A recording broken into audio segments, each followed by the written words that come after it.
नमस्कार विद्यार्थी मित्रांनो, मी गिरीश खेडकर इन्फिनिटी अकॅडमी तर्फे तुमचं सहर्ष स्वागत करतो। आजचा विषय जसं की आपल्याला माहितच आहे, आज माझ्याबरोबर महाराष्ट्रातील श्री जे व्यक्तिमत्व जे आज सर्व विद्यार्थ्यांना परिचित असणारे माननीय Shri Chandrakant Narayan Dalvi sir, retire IAS सरांची कॅडर जो आहे तो 1995 चा आहे सिलेक्शन। सर, सर्वप्रथम मी तुमचं इथे मनापासून स्वागत करतो। थँक्यू आणि सरांचं एक मी 2 मिनिटांमध्ये आपल्याला इंट्रोडक्शन करून देणार आहे आणि त्यानंतर आपण आजचा जो आपला विषय आहे त्याच्याविषयी बोलणार आहोत। तर चंद्रकांत दळवी सरांचा जर प्रशासकीय आढावा जर आपण घेतला तर सरांचं IAS 1995 महाराष्ट्र केडरचे ते अधिकारी आहेत। त्यानंतर त्यांचं मूळ गाव निडळ, तालुका खटाव, जिल्हा सातारा हे त्यांचं जन्मगाव आहे। राहुरीमधून त्यांनी MSc ॲग्री ही पदवी सरांनी घेतली। ती पदवी घेताना मात्र हे विद्यार्थ्यांनी लक्षात ठेवलं पाहिजे की ती पदवी सुवर्ण पदकासह त्यांनी संपादित केली होती। त्यानंतर दळवी सरांची कारकीर्द अतिशय अशी उल्लेखनीय राहिलेली आहे प्रशासकीय सेवेमध्ये। दळवी सरांचं नाव आता सुद्धा एक उत्तम प्रशासकीय अधिकारी ह्याच केडरमध्ये सरांचं नाव घेतलं जातं। सरांनी आपल्या प्रशासकीय सेवेमध्ये असताना साधारणतः मुख्य कार्यकारी अधिकारी जिल्हा अहमदनगर, त्यानंतर उपमुख्यमंत्री महाराष्ट्र यांचे सहसचिव मंत्रालय मुंबई, जिल्हाधिकारी व जिल्हा न्यायदंडाधिकारी पुणे जिल्हा, यशदा प्रशिक्षण संस्थेचे महासंचालक, जमावबंदी आयुक्त व संचालक भूमी अभिलेख महाराष्ट्र राज्य, सहकार आयुक्त व निबंधक सहकारी संस्था महाराष्ट्र राज्य, विभागीय महसूल आयुक्त पुणे विभाग। म्हणजे आपण जर पाहिलं तर सरांनी साधारणतः महाराष्ट्रातले जे प्रमुख विभाग आहेत अशा प्रत्येक विभागामध्ये सरांचं कॉन्ट्रीब्युशन हे राहिलेलं आहे। त्याचबरोबर सरांची प्रशासकीय सेवेमधील कारकीर्द अतिशय उत्कृष्ट राहिली। त्याच्यामध्ये त्यांनी अनेक योजना त्याच्यामध्ये त्यांनी लागू केल्या आणि ज्या आज बऱ्याच नागरिकांना त्याचा आजही त्याचा फायदा होताना आपल्याला दिसत आहे। त्याचबरोबर जर बघितलं तर सरांनी महत्वाच्या ज्या योजनांमध्ये काम केलं त्याच्यामध्ये संत गाडगे बाबा ग्राम स्वच्छता अभियान, हागणदारी मुक्त गाव योजना, महात्मा गांधी तंटामुक्त गाव योजना, झिरो पेंडन्सी व डेली डिस्पोजल याचं त्यांनी नंतर एक पुस्तक पण बनवलंय आणि ते आता माझ्या मते त्याच्यावरती ते सर ट्रेनिंग्स पण देतात नवीन येणाऱ्या प्रशासकीय अधिकाऱ्यांना। नंतर महाभूमी 2010 राज्यातील भूमी अभिलेख व आधुनिकीकरण, संगणकीकरण या सगळ्या योजनांमध्ये सरांचा महत्वाचा आणि मला वाटतं की सरांचा विशेष वाटा या सगळ्या योजनांमध्ये होता। लोकाभिमुख आणि गतिमान प्रशासन असावं असं सरांचं पहिल्यापासूनचं म्हणणं होतं आणि त्या दृष्टीने सरांनी नेहमी त्यांच्या प्रशासकीय सेवेमध्ये यासाठी लोकाभिमुख व नागरिकांना सुविधा कशा देता येतील आणि त्या पण जलद कशा देता येतील याच्यावरती सरांचा विशेष सरांचं लक्ष होतं। त्यामुळे ज्यावेळेस एक प्रशासकीय अधिकारी त्यांनी दिलेले जे कामं आणि त्यांना जे नागरिकांच्या प्रती ज्यावेळेस तो सजग असतो त्यावेळेस निश्चितपणे त्याची दखल हे बरेचसे लोक घेत असतात, सरकार पण घेत असतं। तर त्याच याच्यापैकी त्यांना पुढीलपैकी पुरस्कार पण त्यांना मिळाले होते। त्यातला पहिला पुरस्कार म्हणजे महाराष्ट्र शासनाचा उत्कृष्ट जिल्हाधिकारी हा पुरस्कार सुद्धा सरांना मिळालेला आहे। राजीव गांधी प्रशासकीय गतिमान पुरस्कार, स्वच्छता दूत पुरस्कार, वसंतराव नाईक जलसंधारण पुरस्कार, यशवंत वेणू पुरस्कार, स्कॉच स्मार्ट गव्हर्नमेंट पुरस्कार, मंथन पुरस्कार आणि भला माणूस पुरस्कार अशी सरांची बरीचशी मोठी यादी पुरस्कारांच्या बाबतीमध्ये राहिलेली आहे। प्रशासकीय सेवेतील काम करत असताना ज्यावेळेस ते निवृत्त झाले त्याच्यानं 35 वर्षाची त्यांची अशी अखंड अशी यशस्वी अशी प्रशासकीय सेवा होती। त्यानंतर त्यांनी आता सत्व फाउंडेशन नावाची एक स्थापना करून त्यांची जे स्वतःचं जे गाव होतं त्याला सुद्धा त्यांनी अग्रस्थानावरती नेण्यासाठी प्रयत्न केलेला आहे आणि त्या सत्व फाउंडेशन मधून महाराष्ट्रातील 30 गावांची परिपूर्ण विकासासाठी त्यांची संस्था आता कार्यरत आहे।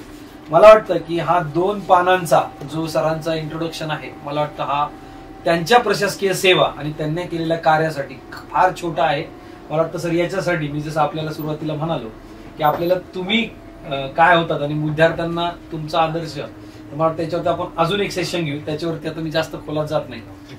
पण आजचा जो विषय आहे तो म्हणजे आपल्याला माहिती आहे की माननीय श्री चंद्रकांत दळवी साहेब हे अध्यक्ष होते त्रिस्तरीय अभ्यास समिती महाराष्ट्र लोकसेवा आयोगाचे। या अनुषंगाने सर आज मला एक साधा प्रश्न पहिल्यांदा पडलेला, जो मी आमच्या टीमशी पण सुरुवातीला बोलत होतो, तो म्हणजे ही सदस्यमध्ये आपली निवड कशी झाली सर? थोडस मला त्याच्याबद्दल ऐकायला आवडेल, जरा विद्यार्थ्यांनाही ते आवडेल. महाराष्ट्र लोकसेवा आयोगाने सध्याचा जो काही अभ्यासक्रम, आणखी सिलेबस आणि परीक्षा पद्धती, एक्झामिनेशन पॅटर्न आणि सिलेबस याच्या संदर्भामध्ये विशेषतः राज्यसेवा पूर्व परीक्षा आणि राज्यसेवा मुख्य परीक्षा याच्या अनुषंगाने अभ्यास करून शिफारशी करण्यासाठी एक अभ्यासगट नेमण्याचा त्यांचा विचार होता. त्याच्या अनुषंगाने आयोगाने माझ्याकडे विचारणा केल्यानंतर हा माझ्याही आवडीचा विषय आहे, कारण मी सेवेत असताना आणि सेवेत आता रिटायर झाल्यानंतर सुद्धा अनेक स्पर्धा परीक्षा घेणाऱ्या, कोचिंग क्लासेस करणाऱ्या अकॅडमीजमधून अनेक विद्यार्थ्यांना मी मार्गदर्शन सध्याही करतो, अनेक विषयावर करतो आहे. जे सेवेमधले अधिकारी आहेत, सगळ्यांना माहिती आहे की माझं कामकाज, त्यामुळं जे यशस्वी झालेले विद्यार्थी आहेत त्यांना मेंटॉर म्हणून सुद्धा मी काही अधिकाऱ्यांच्या साठी काम करतो. त्यामुळं स्पर्धा परीक्षेचे विद्यार्थी, त्यांची तयारी, सिलेक्शन झाल्यानंतर पुन्हा त्यांची भविष्याची वाटचाल याच्याशी मी सतत संपर्कात असल्यामुळं हे कारण होतं बेसिकली की आयोगानं माझ्याकडं या संदर्भामध्ये विचारणा केली आणि माझा सेवेमधला जो काही कामाचा अनुभव होता त्या अनुषंगाने सुद्धा आयोगाने मला विचारणा केल्यानंतर मी सांगितलं की मी आनंदाने हो म्हटलं की याच्या निमित्तानं महाराष्ट्राच्या प्रशासनामध्ये येणारे अधिकारी ते अधिक गुणवत्तापूर्ण येण्यासाठी जर का या निमित्तानं काही कॉन्ट्रीब्युशन करता येत असेल, काही योगदान देता येत असेल तर ते दिलं पाहिजे आवश्यक, आणि या भूमिकेतून मी त्याला होकार दिला. आमच्या त्रिसदस्यीय कमिटीमध्ये आणखी 2 अतिशय तज्ञ व्यक्ती आमच्या बरोबर होत्या. त्याच्यामध्ये धनंजय कमलाकर IPS ऑफिसर आहेत आणि ते ऍडिशनल DG पोलीस म्हणून या पदावर सेवानिवृत्त झालेले ते अधिकारी होते आणि त्यांचा खूप त्यांच्या क्षेत्रामध्ये त्यांनी त्यांच्या सेवा कालावधीमध्ये उत्तम असं काम केलं होतं. त्याचप्रमाणे अकॅडमिक मधले एक उच्च पदस्थ आमच्या बरोबर आयोगाने नेमलेले होते आणि ते म्हणजे SF पाटील. हे उत्तर महाराष्ट्र विद्यापीठाचे माजी कुलगुरू म्हणून त्यांनी काम पाहिलेलं होतं आणि त्यांचा अकॅडमिक्स मधला खूप मोठा अनुभव असल्यामुळे ते अशा मी तिघांच्या कमिटीला हे आयोगाने आमच्याकडे हे काम सोपवलं. म्हणजे 3 दिग्गज लोकांकडे ही माझ्या वाटते आयोगाने म्हणजे महाराष्ट्रातले 3 हिरे त्यांनी निवडले की जे येणाऱ्या प्रशासकीय सेवेतल्या अधिकाऱ्यांचं कशा पद्धतीने त्यांनी परीक्षा दिली पाहिजे. तर मला वाटतं की तुमची जी त्रिसदस्यीय समिती होती तर त्याच अनुषंगाने सर माझा पहिला प्रश्न आहे आपल्यासाठी, तो आहे की MPSCचा बदलता पॅटर्न स्वरूप हा तंतोतंत UPSCलाच फॉलो करेल का? आणि कारण इतर राज्य असे करताना दिसत नाही, म्हणजे तमिळनाडू पाहिलं किंवा आपण कर्नाटक पाहिलं तर बरेचसे जे पॅटर्न्स आहेत तर ते काही बाबी त्यांनी घेतलेल्या आहेत पण बऱ्याचशा घेतलेल्या पण नाही. तर मग आपलं कसं याच्याविषयी मत राहील सर?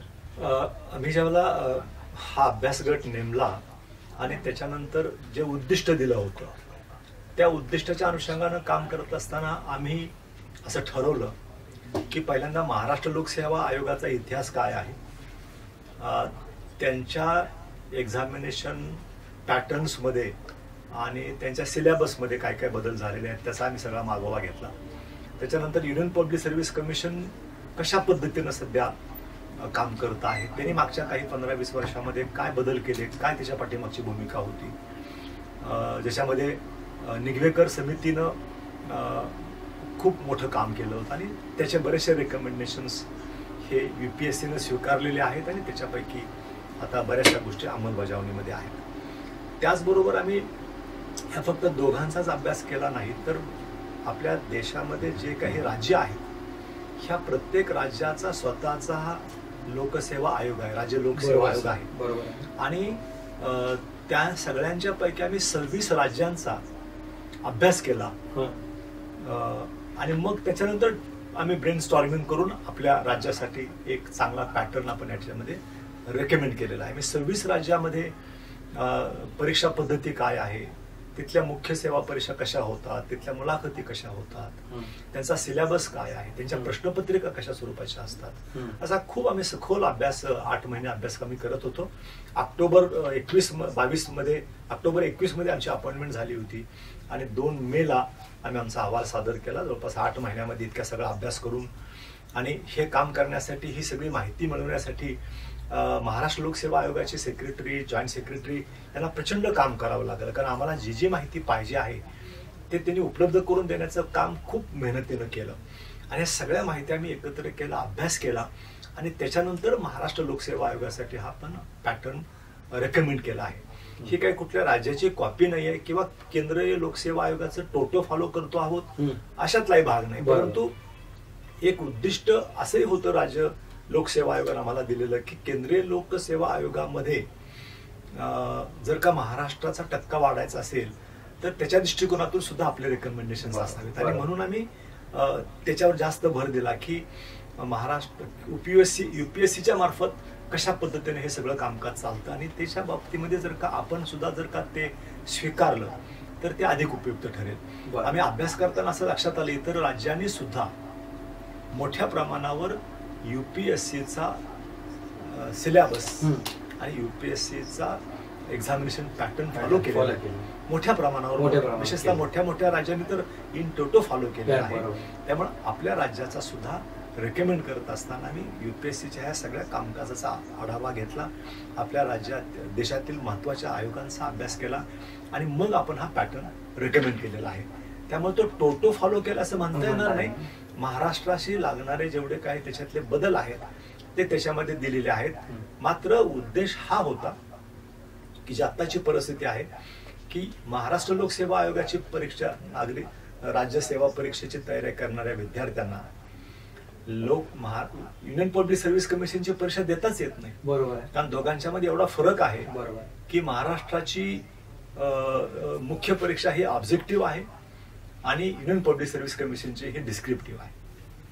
त्यामुळं केंद्रीय लोकसेवा आयोगाच्या परीक्षेचा अभ्यास करणाऱ्या महाराष्ट्रातल्या विद्यार्थ्यांना एमपीएससी देता येत नाही आणि एमपीएससीच्या विद्यार्थ्यांना युपीएससी देता येत नाही. इतका विरोधाभास, इतकं टॅलेंट आपल्याकडे असून पण ते डिवाइड होऊन गेलंय की ज्यांनी युपीएससीची तयारी करायची त्यांनी एमपीएससी करायची का नाही करायची आणि एमपीएससी तयारी करणाऱ्या विद्यार्थ्यांनी युपीएससीची करायची का नाही करायची. त्याच्यातून अनेक विद्यार्थी खूप मेहनत घेत आहेत आणि दोन्हीकडे अपेअर व्हायचा प्रयत्न करतायत, दोन्हीकडे सक्सेसफुल होत आहेत, पण सहजासहजी व्हायला पाहिजे. आणि म्हणून आपण असा प्रयत्न केलेला आहे की दोन्हीकडच्या विद्यार्थ्यांना सहजासहजी त्यांना युपीएससीच्या विद्यार्थ्यांना एमपीएससी, एमपीएससीच्या विद्यार्थ्यांना युपीएससी देता आली पाहिजे. त्याच्या अनुषंगाने सिलेबस सिंक्रोनाइज झाला पाहिजे, त्याच्या अनुषंगाने एक्झामिनेशन पॅटर्न सुद्धा सिंक्रोनाइज झाला पाहिजे.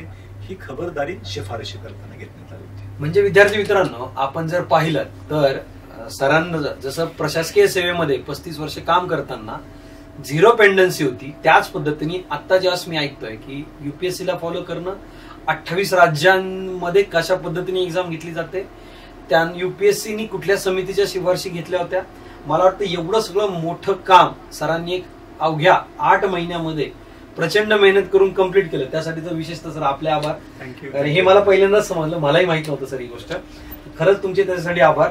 आणि दुसरी गोष्ट सर, अजून एक मला ह्या अनुषंगाने एक प्रश्न येतोय, तो म्हणजे आपल्या बोलण्यामधून आता जे मला जाणवलं की आपल्या समितीची किंवा यांची जी रेकमेंडेशन होती की मराठी टक्का हा युपीएससी थोडा वाढला पाहिजे किंवा युपीएससी आणि एमपीएससीचं सिलेबसचं सिंक्रोनायझेशन पाहिजे. पण मला वाटतं सर की मी ज्यावेळेस याचा थोडासा अभ्यास केला, इतर राज्यातला टक्का जास्त आहे, मी त्या तज्ज्ञ लोकांशी ज्यावेळेस बोललो तर त्यांचं म्हणणं पडतं की ठीक आहे, हे तर एक आहेच, हे पाऊल जे आपण उचललं ते 100% करेक्ट आहे. पण याचबरोबर तुमचं शाळेपासून, शालेय जीवनापासून किंवा कॉलेज जीवनापासून आपलं वैयक्तिक मत काय सर, तिथं आपल्याला काही रेकमेंडेशन गव्हर्नमेंटला देता येतील का? कारण आज जर आपण एमपीएससीला रेकमेंडेशन देऊन जर तंतोतंत एमपीएससीने घेतले तर मला वाटतं सर की आपण जर तिथे, म्हणजे मी एक विद्यार्थी म्हणूनच आपल्याशी बोलतोय की एक शालेय जीवनामध्ये जर आपण युपीएससीचाच काही सिलेबस घेतला किंवा कॉलेज जीवनामध्ये असं जर आपण काही करता आलं तर याच्याबद्दल आपलं वैयक्तिक मत काय सर? खरं सांगायचं तर आत्ताच्या परिस्थितीमध्ये स्पर्धा परीक्षाचं फार मोठं वेळ महाराष्ट्रातल्या विद्यार्थ्यांना लागलं आहे, आपण सगळीकडे पाहतो आहोत. त्यामुळे असं नाही की विद्यार्थी अपिअरच होत नाहीत, होत आहेत मोठ्या प्रमाणावर. आणखी शालेय जीवनापासून याची सुरुवात करावी का न करावी याच्या बाबतीमध्ये माझं वैयक्तिक मत म्हणाल तर इतक्या लवकर त्यांना असं बर्डन त्यांच्यावर टाकण्याची गरज नाही, अजिबात गरज नाही. कारण तुम्ही 12वीच्या नंतर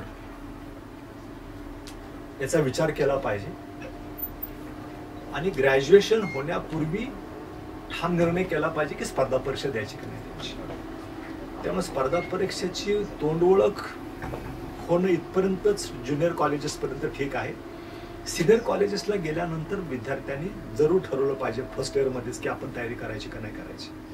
पण शालेय जीवनामध्ये हे करण्याची अजिबात गरज नाही असं माझं वैयक्तिक मत आहे. आणि त्यामुळे तिथून सुरुवात केलेले विद्यार्थी यशस्वी होत आहेत असं काही एक्झाम्पल कुठं माझ्या पाणीत आलेलं नाही. कारण सुरुवातीच्या कालावधीमध्ये त्याचं व्यक्तिमत्व घडायचं असेल तर त्यांनी अष्टपैलू होण्याची गरज आहे. त्यांनी सर्व क्षेत्रामध्ये शालेय आणि कॉलेजीय जीवनामध्ये सहभाग घेतला पाहिजे. त्या केवळ फक्त स्टडी केला म्हणजेच तो यशस्वी होतो असं नाही. म्हणून सर्व क्षेत्रामध्ये सांस्कृतिक कार्यक्रम असतील, क्रीडा असतील, डिबेट असेल आणि त्याच्यानंतर वैयक्तिक म्हणजे त्याच्या कलागुणांना जास्त वाव दिला गेला. खेळ, कला, गुण ह्या सगळ्यामध्ये सहभागी व्हायला पाहिजे. असेच विद्यार्थी जीवनामध्ये यशस्वी होतात आणि स्पर्धा परीक्षेमध्ये सुद्धा यशस्वी होतात. म्हणून शालेय जीवनामध्ये याच्यामध्ये भर दिला पाहिजे. याच्याशी मी सहमत नाही. अनेकांचं वेगवेगळं मत असू शकतं. पण आजकाल आम्हाला जे पालक भेटतात ना सर की आमचा मुलगा आता 5वीत आहे, 6वीत आहे, 8वीत आहे ना, आम्हाला त्याला IAS बनवायचं आहे आणि मग याच्यासाठी काय तर आता असं बरेचशी पालकांची पण मागणी येते सर की समजा आपण पालकांना समजून सांगण्याची गरज आहे. तुम्ही तर 4थी 5वीतल्या विद्यार्थी सांगितलं म्हणजे मी असा पण एक पालक बघितलेला आहे की त्याचं लग्न झालेलं आहे आणि त्याचा विचार करतोय की होणाऱ्या बाळाला त्याला स्पर्धा परीक्षेला बसवायचं आहे. हे सुद्धा माझ्याकडे काही पालक माझे असे पण पाहण्यात आहेत. मी त्यांना समजावून सांगितलं की तुमच्या अपेक्षा मुलांच्यावर लादायचा प्रयत्न करू नका. मुलाला त्याचं व्यक्तिमत्व तो स्वतंत्र व्यक्ती म्हणून जन्माला येणार आहे. त्याच्यातले गुण, त्याच्यातले तो किती विकसित करतो, त्याच्यातले अवगुण, ह्या सगळ्याचा परिपाक म्हणजे त्याची व्यक्तिमत्व असतं, पर्सनॅलिटी असते. त्याचा तुम्ही इतक्या लहान वयामध्ये अजिबात विचार करण्याची गरज नाही. त्याला फुलू द्या, त्याला खुलू द्या, नंतर तो ठरवेल. मला वाटतं प्रत्येक पालकांनी या गोष्टीचं निश्चितपणे आत्मपरीक्षण केलं पाहिजे. आणि सर ज्या पद्धतीने म्हणतात की मुलांचा कलागुणांना वाव द्या, तर निश्चितपणे मला वाटतं सर आजचं हे आपलं जे संभाषण आहे तर हे निश्चित उपयोगी पडेल पालकांना. सर अजून एक ह्याच अनुषंगाने पुढे एक प्रश्न होता की 2011ला ज्या वेळेस डिस्क्रिप्टिव्ह होतं आणि त्यानंतर आपण ऑब्जेक्टिव्ह कडे आयोग गेलं तर त्यावेळेसच्या बदल आणि आता परत हा रिच आहे, तर याच्यात आपल्याला काय वाटतंय सर नेमकं? या संदर्भामध्ये युटर्न आहे का MPSCचा का असं मानलं जातं? कारण त्यावेळेस म्हणायचे की खूप वेळ लागतोय डिस्क्रिप्टिव्ह चेकिंगला, किंवा ज्यांचं हँडरायटिंग चांगलंय त्यांना, ज्यांचं हँडरायटिंग नाही चांगलं त्यांच्यावर अन्याय होतोय. तर अशा याच्यामध्ये आपलं काय मत राहील सर? आम्ही जेव्हा हा विषय जेव्हा आमच्याकडे सुपूर्त केला तेव्हा पहिल्यांदा जो मोठा बदल आम्हाला दिसून आला, इतर राज्य आणि UPSCच्या तुलनात्मक जेव्हा आम्ही अभ्यास करायला लागलो तेव्हा मुख्य परीक्षेचा फार मोठा बदल दिसून आला की महाराष्ट्र हे एकमेव राज्य असं आहे आपल्या देशामध्ये की ज्याच्या मुख्य परीक्षा ऑब्जेक्टिव्ह पद्धतीने होत आहेत हे आमच्या निदर्शनास आलं. आणि आम्हीही जेव्हा स्पर्धा परीक्षा देत होतो त्या कालावधीमध्ये सुद्धा हा पॅटर्न डिस्क्रिप्टिव्हच होता. बरोबर. असं असताना मग 2011 मध्ये निर्णय झाला आणि 12ची परीक्षा ही ऑब्जेक्टिव्ह पद्धतीने झाली. याच्या पाठीमागे आम्ही आयोगाचे सध्याचे जे काही सदस्य आहेत किंवा आयोगामध्ये सध्या जो काही स्टाफ आहे, जुने काही लोक आहेत, यांच्याशी आम्ही चर्चा केली. त्याच्यानंतर 2011 मध्ये बदल करण्याच्या संदर्भामध्ये एखादा अभ्यासगट नेमला होता का, तिथं कुठल्या परिस्थितीमध्ये निर्णय घेण्यात आला, कुठे चर्चा झाली होती, या सगळ्याचा अभ्यास केल्यानंतर ठोस असं कागदोपत्री आयोगाच्या रेकॉर्डवर किंवा आणखी कुठं आम्हाला हे पाहायला मिळालं नाही की हा बदल एवढा मोठा बदल जो कुठल्याही राज्यामध्ये हा विषय चालू नव्हता. बरोबर. एवढा मोठा बदल जो झाला की डिस्क्रिप्टिव्ह परीक्षा डायरेक्टली ऑब्जेक्टिव्ह वर घेऊन गेलो आपण, हा करत असताना खूप मोठा निर्णय होता खरं तर. त्याच्यासाठी आम्ही खूप प्रयत्न केला की काहीतरी मोठं रिझनिंग असेल, लॉजिक असेल हा बदल करण्यापाठीमागचा. तर त्याचं काही लॉजिक किंवा त्याचं रिझनिंग, ठोस असं रिझनिंग आमच्या निदर्शनास आलं नाही. त्यामुळं आता जेव्हा ऑलमोस्ट 10 वर्ष होत आली ह्या बदलाला, आणि ह्या बदलांच्या अनुषंगाने जेव्हा हा अभ्यासगट नेमलाय, मी आजचा जो महाराष्ट्र लोकसेवा आयोग, त्यांचे अध्यक्ष आणि त्यांचे सर्व सदस्य यांना धन्यवाद देईन की पहिल्यांदाच त्यांच्या कारकिर्दीमध्ये एक अभ्यास गटाची नेमणूक करण्यात आलेली आहे. Which is very good. लोकसेवा आयोगाच्या हिस्ट्रीमध्ये यापूर्वी एक राजन वेळुकर यांची समिती नेमण्यात आली होती, एक अगदीच रिसेंटली. आणि त्यांना एक मर्यादित विषय दिला होता की सीसॅट पेपर जो आहे तर तो अर्हताकारी करावा किंवा नाही, एवढाच फक्त विषय त्यांना दिला होता. आणि तेवढ्यापुरता त्यांनी निर्णय दिला होता. त्यांच्या शिफारशी दिल्या होत्या ज्या आयोगानं स्वीकारल्या नव्हत्या स्वीकारल्या पहिल्यांदा. म्हणजे आयोगानं त्याच्यावर बदलाचा निर्णय केला नाही. तर याच्याशिवाय आम्ही जरा युनियन पब्लिक सर्व्हिस कमिशनच्या सगळ्या इतिहासाचा अभ्यास केला. अनेक समित्या UPSCनं वेळोवेळी नेमलेल्या होत्या आणि त्यांनी दिलेल्या रेकमेंडेशन्स पैकी मग आयोगाने विचार करून काही स्वीकारल्या, काही नाकारल्या.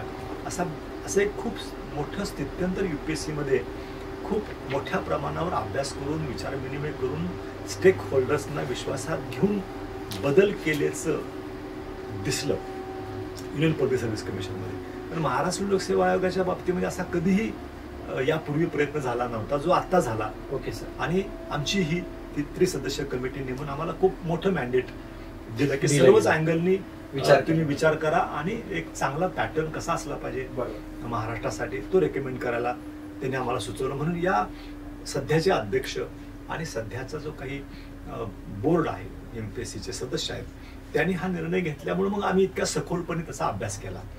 त्यामुळं हा अभ्यास करत असताना असं लक्षात आलं की ऑब्जेक्टिव्ह कडे जाताना 2012 मध्ये फार मोठं काही वैचारिक मंथन झालं होतं, स्टेक होल्डर्सना इन्व्हॉल्व्ह करण्यात आलं होतं आणि काही फार मोठं लॉजिक त्याच्या पाठीमागं होतं असं नाही दिसून आलं. बरोबर.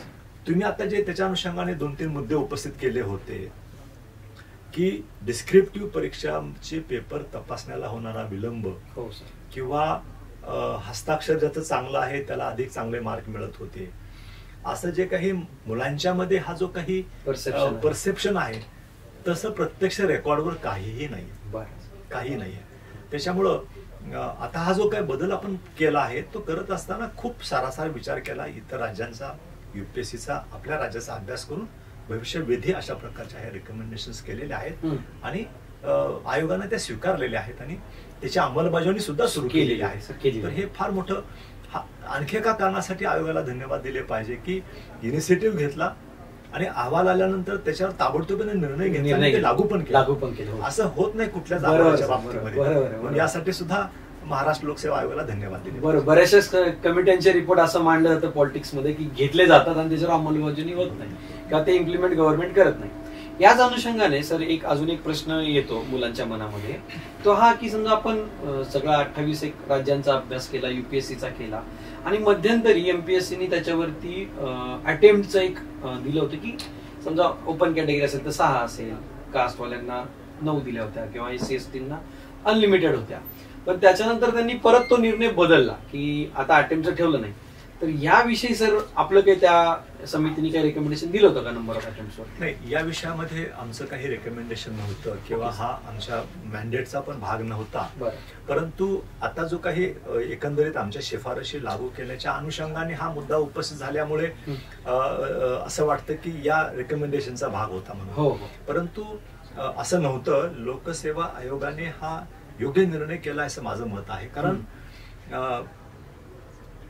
किती आयटम द्यायचे त्याच्या ज्या मर्यादा होत्या तर त्या मर्यादेच्या पलीकडे जाऊन मुलांनी आयटम द्यावे हा त्याच्या मागचा उद्देश आहे असं मला वाटत नाही. माझ्या दृष्टिकोनातून कुठल्याही विद्यार्थ्याने किती आयटम द्यायचे हा त्याचा स्वच्छ प्रश्न आहे, वैयक्तिक निर्णय. समजा वयाच्या 33व्या वर्षापर्यंत तुम्हाला आयटम्स देता येते आणि तुम्ही ग्रॅज्युएशन, पोस्ट ग्रॅज्युएशन नंतर वयाच्या 22व्या वर्षी जर का तुम्ही स्पर्धा परीक्षा द्यायला सुरुवात केली असेल तर किती आयटम द्यावेत 3 द्यावेत, 5 द्यावेत, 10 द्यावेत, ह्याला मर्यादा तुम्ही स्वतः विद्यार्थ्यांना ठरवायचं की आपण बरोबर. किती. आयोगानं संधी दिल्या म्हणून सगळेच अटेम्प्ट घेतले पाहिजे हा वेडेपणा आहे. बरोबर. तुमच्या क्षमता काय आहेत आणि 1-2 अटेम्प्ट दिल्यानंतर आपण किती पाण्यात आहोत हे स्वतःला जास्त समजतं इतरांच्या पेक्षा.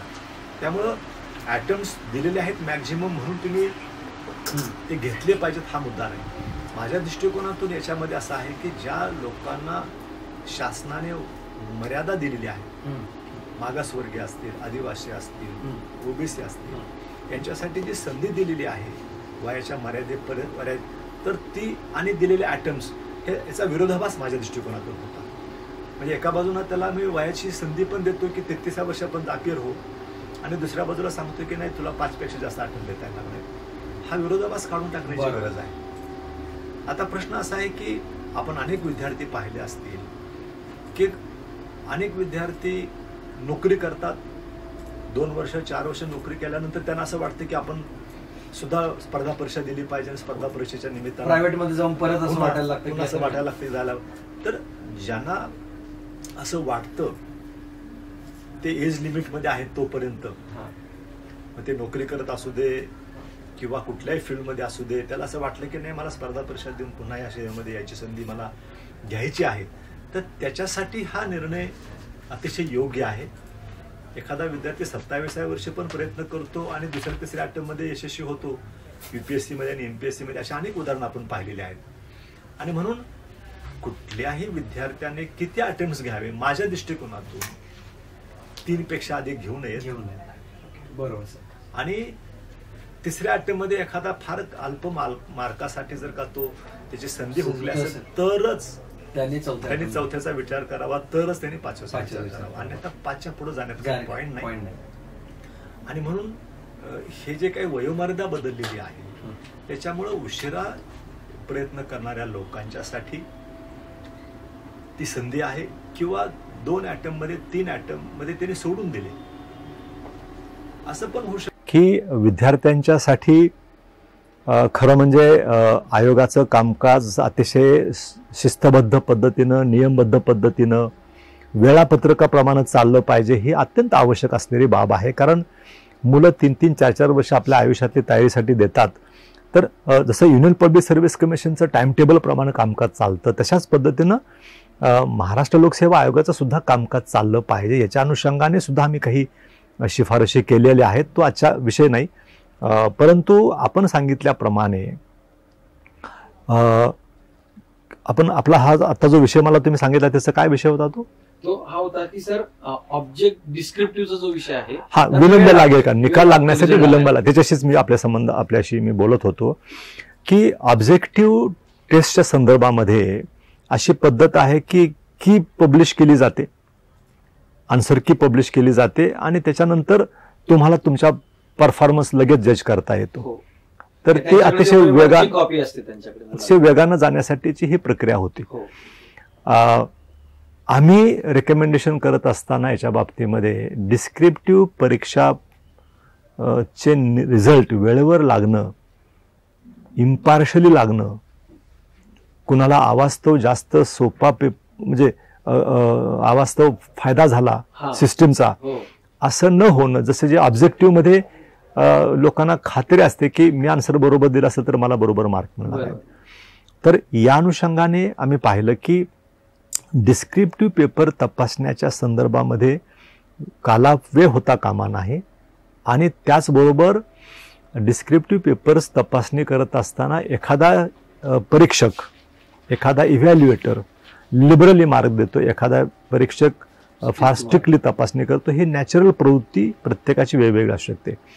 त्याचा तोटा किंवा फायदा विद्यार्थ्यांना होता कामा नाही. म्हणून आम्ही या संदर्भामध्ये अभ्यास केला की कशा पद्धतीची सिस्टीम रेकमेंड करता येईल. फॉर्च्युनेटली आमच्याकडं माजी कुलगुरू उत्तर विद्यापीठाचे असल्यामुळं आणि ते आजही सर्व अकॅडमिक्स बरोबर टचमध्ये असल्यामुळे त्यांना ह्याचा खूप त्यांचा अभ्यास होता. त्याने असं सांगितलं की कम्प्युटर स्क्रीन असेसमेंट ही एक कन्सेप्ट आहे. कम्प्युटर स्क्रीन असेसमेंट आणि CAP म्हणजे सेंट्रल इव्हॅल्युएशन सिस्टीम. तर ह्या दोन कन्सेप्ट त्यांनी सांगितल्या की तुम्ही basically central assessment programme, central assessment programme म्हणजे एका लोकेशनवर सर्व इव्हॅल्युएटरना बसवायचं आणि दिलेल्या टाइम लिमिटमध्ये त्यांनी त्यांचा इव्हॅल्युएशनचा कार्यक्रम संपवायचा. त्याच्यामुळे काय प्रॉब्लेम येणार नाही. पूर्वीच्या कालावधीमध्ये परीक्षकाकडे आम्ही पेपर पाठवायचो, मग तो त्याच्या सवडीनं तपासून पाठवणार आणि मग त्याच्यानंतर, तर हा कारण होतं त्या कालावधीमध्ये डिले होण्याचं. पण आता सर्वच तपासण्यांच्या संदर्भामध्ये म्हणजे बोर्डाच्या परीक्षा आहेत, HSC, SSC, विद्यापीठाच्या परीक्षा संदर्भामध्ये आता सध्या अशी पॅटर्न आहे की सेंट्रल असेसमेंट प्रोग्राम घेतले जातात. प्रत्येक विद्यापीठ पण ते करत असतं. त्यामुळं एक टाइम टेबल ठरलेलं जातं की या कालावधीमध्ये पेपर तपासून द्यायचे आहेत आणि त्यांनी एक्सक्लुझिव्हली तेच काम करायचं. एकाच लोकेशनवर सगळ्यांनी बसायचं आणि तिथून ते it is monitored by that organisation. जसं विद्यापीठ मॉनिटर करतं, इथं लोकसेवा आयोग मॉनिटर करेल. अशा पद्धतीनं आम्ही एक रेकमेंड केलेलं आहे की सेंट्रल असेसमेंट प्रोग्राम घेतला गेला पाहिजे इव्हॅल्युएशनच्या संदर्भामध्ये. आणि कम्प्युटर असेसमेंट आपल्याला सांगितलं तो की कम्प्युटर स्क्रीन असेसमेंट म्हणजे हे जे पेपर्स आपले जे मॅन्युअल पेपर्स आहेत ते सगळे स्कॅन केले जातील. एक पेपर समजा 25 पेजेसचा आहे, 26 पेजेस आहे, तर प्रत्येक पेपर हे 100% स्कॅन केले जातील आणि मॅन्युअल पेपर जे आहेत ते बंद करून सील करून ठेवले जातील. आता हे जे डिजिटल कन्व्हर्ट केलेले जे आन्सर शीट्स आहेत त्या आन्सर शीट्स हे सायमल्टेनियसली एकापेक्षा अधिक इव्हॅल्युएटरकडे पाठवले जाऊ शकतात आणि तेही सेंट्रल असेसमेंट प्रोग्राममध्ये ते एकाच रूफ खाली ते सगळं होणार आहे. सो समजा सोशिओलॉजीचा पेपर आहे त्यासाठी एकापेक्षा अधिक इव्हॅल्युएटरकडे पाठवता येऊ शकतं आणि ते सायमल्टेनियसली स्क्रीनवर प्रत्येक पेपर तुम्हाला बघायला मिळेल आणि स्क्रीनवरच त्याची त्यांनी असेसमेंट करून त्याचे तो मार्क देत राहील. क्वेश्चन वाईज, सब क्वेश्चन वाईज त्यांनी आन्सर्स दिले की त्याच्यामध्ये प्रोग्राम असतो, त्या प्रोग्राम प्रमाणे ताबडतोबीनं टोटलिंग होत जातं. जेवढे पेपर तुम्ही तपासले, जेवढा तुम्ही प्रश्नपत्रिका तपासले, उत्तरपत्रिका तपासले 50%, 60%, तुम्ही स्क्रीनवर तुम्ही मार्क दिल्याबरोबर त्याचं टोटलिंगला जातं. शेवटचा प्रश्न तपासून मार्क दिले की त्याचे टोटलिंग मिळतं. त्याचप्रमाणे दुसरा जो इव्हॅल्युएटर आहे तोही सायमल्टेनियसली पेपर तपासेल आणि एकापेक्षा अधिक इव्हॅल्युएटरनी तपासलेले पेपरचं ॲव्हरेजिंगचं काम हे कम्प्युटर ऑटोमॅटिकली करेल. त्यामुळं question paper two question paper नव्हे तर क्वेश्चन टू क्वेश्चन आता एकापेक्षा अधिक इव्हॅल्युएटर डिस्क्रिप्टिव्ह पेपर तपासतील, त्याचं ॲव्हरेजिंग केलं जाईल आणि ते जे ॲव्हरेजनं येणारा जो रिझल्ट आहे तो त्या विद्यार्थ्याला मिळालेले गुण समजण्यात येतील. त्यामुळे याच्यामध्ये सब्जेक्टिव्हिटी असेल किंवा जो काही इव्हॅल्युएटर टू इव्हॅल्युएटर पडणारा जो फरक असतो तो मॅन्युअल सिस्टीममध्ये आहेच आहे, तर त्याची काढण्यासाठी ही ॲव्हरेजिंग सिस्टीम आपण इंट्रोड्यूस करण्याच्या बद्दल शिफारस केलेली आहे. त्यामुळं सेंट्रल असेसमेंट प्रोग्राम आणि कम्प्युटर स्क्रीन असेसमेंट ह्या दोन्ही मेथडने गेल्यानंतर सब्जेक्ट म्हणजे एकतर विलंब तर राहणारच नाही आणि त्याचबरोबर ॲक्युरसी इन इव्हॅल्युएशन ॲव्हरेजिंग म्हणून मिळणार आहे. त्यामुळे विद्यार्थ्यांनी त्या संदर्भामध्ये निश्चिंत राहिलं पाहिजे. हीच सिस्टीम सर्व राज्यामध्ये आहे. सर्व राज्यामधल्या मुख्य परीक्षा हे डिस्क्रिप्टिव्हच आहेत. युनियन पब्लिक सर्व्हिस कमिशनची सुद्धा परीक्षा डिस्क्रिप्टिव्हच आहे. त्यामुळं महाराष्ट्र राज्याला हे काय करणं अशक्य गोष्ट अशातली भाग नाही. त्यामुळं या पद्धतीनं डिस्क्रिप्टिव्ह परीक्षाचे पेपर्स चांगल्या पद्धतीनं तपासले जातील, इम्पार्शली तपासले जातील, त्याच्यामध्ये ॲव्हरेजिंग केलं जाईल आणि रिझल्ट सुद्धा वेळेवरच लागतील. याच्या बाबतीमध्ये विद्यार्थ्यांनी निश्चिंत राहायला हरकत नाही. सर, आता माझे 2-3 प्रश्न होते, तुम्ही ऑलरेडी त्याच्यावरती उत्तर दिलेलेच आहेत. आता त्यातला एक म्हणजे 2च प्रश्न आपल्याकडून घेणार आहे मी. त्यातला एक पहिला प्रश्न की ग्रामीण भागातले विद्यार्थी आहेत आता आणि मागच्या बऱ्याच वर्षापासून 10 वर्षापासून हा ऑब्जेक्टिव्हचा विषय होता. तर याच्यामध्ये ग्रामीण भागातल्या विद्यार्थ्यांना काही अडचणी येतील का, सामोरे जातील का, त्यांचा काही आपण विचार केला होता का सर? खरं म्हणजे बाकीचं खरं म्हणजे स्पर्धा परीक्षेला बसणाऱ्या विद्यार्थ्यांच्यासाठी ग्रामीण आणि शहरी असा काही फरकच नाही आहे. तो स्पर्धा परीक्षेचा विद्यार्थी आहे, तो ग्रामीण आहे का शहरी आहे का निमशहरी आहे याच्याशी त्याचा काही संबंध नाही आहे.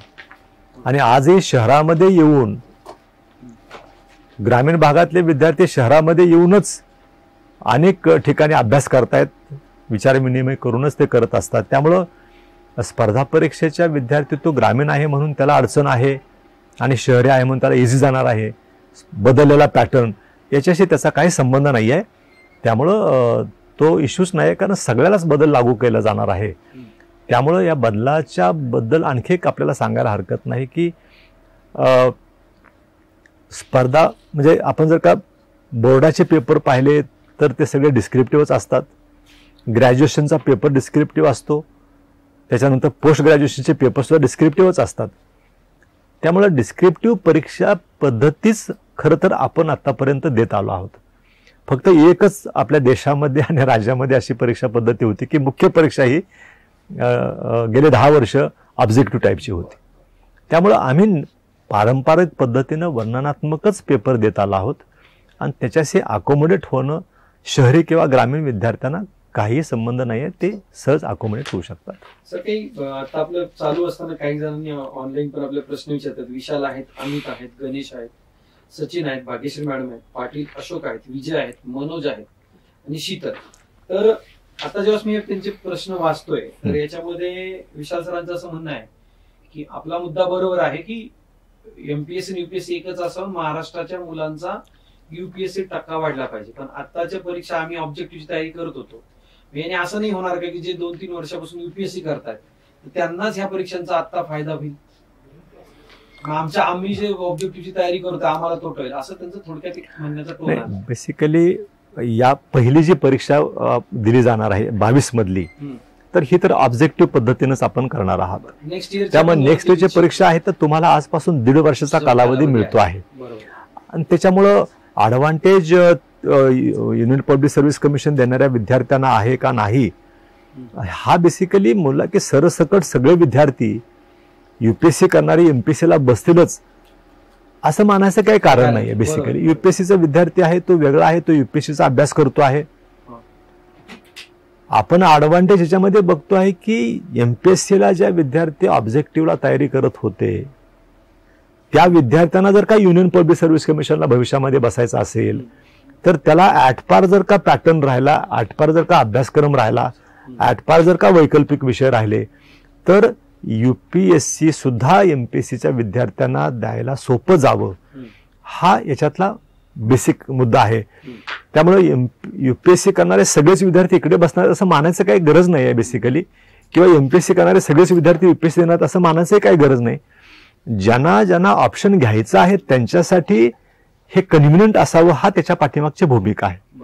त्यामुळं ही जी काही मुलांच्या मनामध्ये शंका आहे ती काढून टाकायला पाहिजे की युपीएससीची मुलं इकडे बसतील आणि मग त्यांना ॲडव्हान्टेजमध्ये जाईल असं काही नाही. ज्याला यायचा आहे तो कुठल्याही पद्धतीनं तो प्रवेश बसणारच आहे. आज तो पॅटर्नमध्ये बदल झालाय म्हणून युपीएससीचे विद्यार्थी सगळे इकडे बसतील असं मानायचं काही कारण नाही, कारण त्या विद्यार्थ्यांनी टार्गेट ठरवलं की युनियन पब्लिक सर्व्हिस कमिशनला जायचं म्हणून. बरोबर आहे ना. त्याच्यामुळं तिथं ज्या विद्यार्थ्यांना काही कमी मार्क पडले आहेत असे विद्यार्थी कदाचित इकडे यायचा प्रयत्न करतील. त्यामुळं हे थोडं हायपोथेटिकल होत आहे असं मला वाटतं. हे होते आपल्या बरोबर माननीय श्री चंद्रकांत नारायण दळवी सर. त्यांनी आज आपल्या व्यस्त शेड्यूल मधून जो आपल्यासाठी वेळ दिला आणि विद्यार्थ्यांना जे मार्गदर्शन केलं त्याच्यासाठी मी गिरीश खेडकर इन्फिनिटी अकॅडमी तर्फे सरांचं मनापासून धन्यवाद देतो सर. आणि आम्हाला जसं मी आपल्याशी बोललो होतो आपल्याला आपण अजून एक आम्हाला सेशन द्यावं.